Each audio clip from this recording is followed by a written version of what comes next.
for some reason. All right, ladies and gentlemen, y'all, this is the progress being made at my kitchen. Within how many hours would you say we put this up? A couple hours, maybe 3 hours? Yeah. All the upper cabinets are in. All right, and so here we go. Look at the laser. Right on the money. Okay. It's hitting every one of these cabinets. You can see that. Laser right. Okay. Nicely done.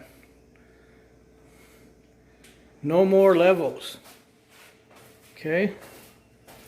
So now what you're looking at up here is this part, which is right there. Okay. And then we haven't had the bottoms yet, but we will. This is the original outlet, but will be an extension to that outlet right here. Okay. And then that outlet's going to go for this, to this one. All right, so here we are, ready to go. This is a progress video to my kitchen install.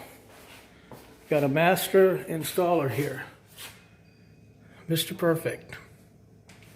Okay, so this is this part right here that you're looking at. You can see it right there. That is that part. Okay, here we go. That's that part right here. Okay, and the refrigerator is going to be right here. So we're going to do the bottoms now. Have another video for you.